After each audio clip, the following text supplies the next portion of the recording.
guys, welcome to the R-rated Furious Fan Films review, where I scour the internet for fan films of our favorite horror franchises. Since this is our first episode, let me give you a quick rundown of how the show works. Basically what happens is I give you a quick review, followed by a ranking, which is broken down into a scale of 4, which I have titled the highest ranking being Ferocious. After that, Freaky. Third spot, Formidable, and the lowest being Flaccid. After that, I'll give you a commentary accompanied by the movie, and then that's pretty much it. So, without further ado, here is R-rated Furious Fan Films Review, Episode 1.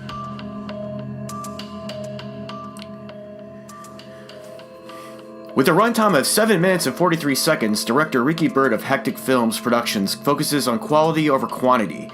As most fan films always fall short of their ambitions, leaving the viewer with a painfully long sit, this fan film gets to the point.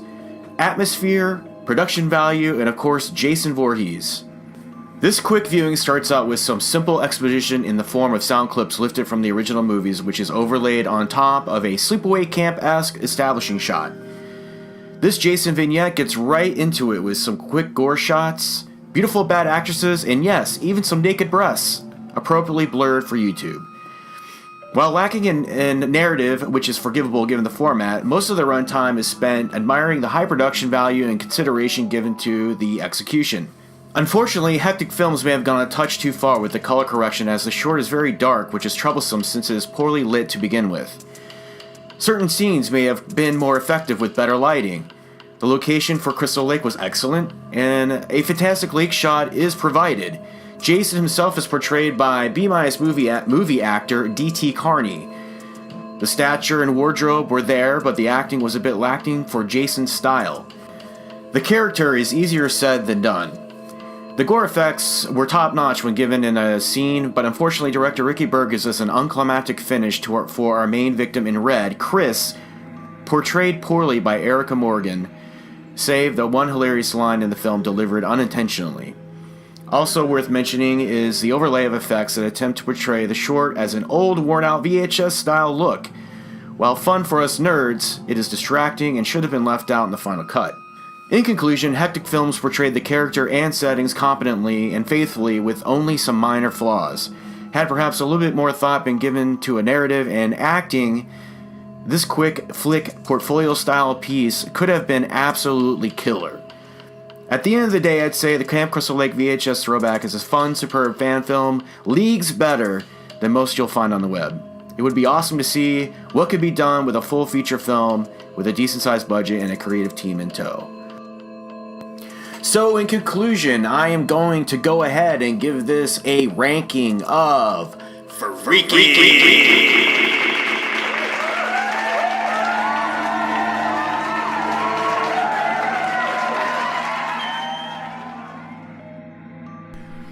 Okay guys, we're going to go ahead and move into the commentary portion of the review, and I have provided the fan film for you in the video version. In the audio version, I'll provide the link down below so that you can look it up and follow along if you want to. And of course, as per our tradition, we will count it down, and when I say play, go ahead and hit play in 3, 2, 1, and play.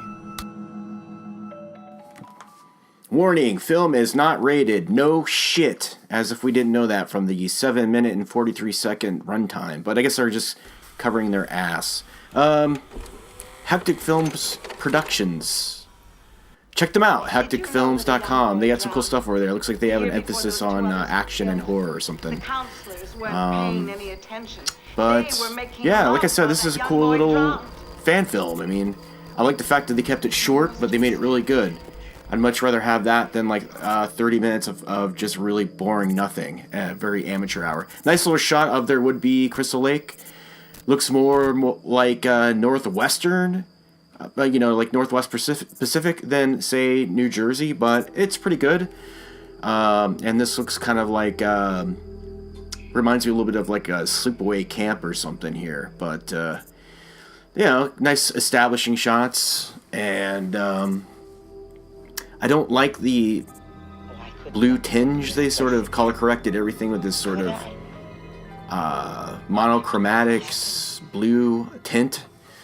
I would have lightened up on that a little bit, you know. I don't think it was needed, but so basically what they did here is they just lifted Pamela Voorhees' dialogue from the, I think probably the end of 1, beginning of 2 or something. Fine, makes sense. I think most of the music score was lifted from the movies as well, which is, you know, obviously what are you gonna do? Pay a bunch of money to, you know, create a score for 7 minutes, you know. But anyway, oh, look at that cool dummy head, man. That was awesome. Very 80s-esque, I like it. And, you know, the shots of Jason looks cool. I mean, it seems like they got him down pretty well. They have him with the hair, and there's a little bit of the classic Jason mixed with the new Jason, I feel like. The actor, good shape and size for Jason, but not really, doesn't really get the character right. I mean, he looks kind of goofy walking around. Most of the time doesn't really pull off the character very well. But here we have our bimbos. Hey, this is what I'm talking about with the VHS thing, that tracking effect they put on there is like really distracting for the first shot we have with 2 speaking characters. I would have left that out, but anyway, these girls are pretty funny. They're standing around smoking a joint, and this is really cool where like she lifts up her shirt and we have the blurred out boobs, but when she puts her hand down, boom, Jason pops up, like kind of materializes out of nowhere. I thought that was really cool. Slashes her neck. Great gore effect there. I thought that was handled really well. And the best kill of the whole little short happens right here, where he like throws his machete right through her chest, and it's like it goes all the way through. The handle comes out to almost where her breastbone would be, so it was pretty funny. We get another little shot of the dummy head, which is pretty cool. But this is what I mean by it's like overly color corrected, because it's already not lit well, and then you have that on top of it, that blue tint on top of everything, and it just kind of sort of like washes everything out in a dark tone. Nice little throwback in that shot right there to Friday 5 with the machete through the wall. See, I think that tracking stuff is kind of distracting. Okay, so this shot, you have Jason standing in a field. And it's a cool looking shot, but it doesn't really make sense because it looks like he's more lost than he is tracking or hunting, you know, his prey, so to speak. You know, Jason is you know, he has an uncanny ability to know like where his victim is. I mean, it looks more like he's sort of standing there lost, like he needs to pull out his Google Maps on his phone or something. Cool lit shot here. One of the probably the best lit shot of the best lit shots of the short, and this is short-lived, unfortunately, because now everything's back to being dark. Alright, little indoor set piece, I guess. Kind of weird to have an old, decrepit, kind of barn-esque building with a door with a shiny doorknob on it. A shiny, brand new doorknob. But, I don't know, maybe it was like a little detail they overlooked or something, but, I don't really, didn't really make a lot. He just kicks the door in anyway, but, I mean, Jason looks pretty cool. I just wish that this actor could have maybe pulled off the body language a little bit better. I don't think it would be that hard to pull off a Kane Hodder type thing, but, you know, like I said, this thing's really short. We're going to wrap it up here really soon, but basically, they kind of wasted the opportunity to make the final kill the best one. Essentially, nothing happens. He just, you'll see here in a second, but basically, you know, we don't really get any kind of sense of like foreboding or fear anyway, and there's no real climatic build-up. It just has his end shot here. It's more of a jump scare. Wasted opportunity. He should have, like, you know, stabbed her in the head with the machete or with the axe, or should have decapitated her or twisted her head off or something cool like that, and just nothing happens. And then we have this like goofy shot of him carrying her away, and it's just the worst Jason acting. I mean, he looks like maybe your goofy uncle. You know, I mean, he's like wobbling around. You know, you can't see what he's doing in the mask, and you know, he's just carrying her off into the fog, and it's kind of it's very meh. But I mean, I'm being very critical and nitpicky of this. I mean, shit, it was a really well-made fan film. You could tell they put a lot of work into it. I don't know how much money they spent on making this thing, but it was pretty well done. I think this is probably like one of those little things they probably did for fun and to be like a little showcase piece for their, for their portfolio to help them get more work. And I'm sure that they're getting plenty of work. I mean, it seems like they, can do a decent enough job. I just feel like some of the stuff was a little too dark. Whatever. Most people just go out and shoot these things on their iPhone, so I would say, a tip of the hat to you, man. You guys did a really fucking good job. If you're listening to this, keep up the good work.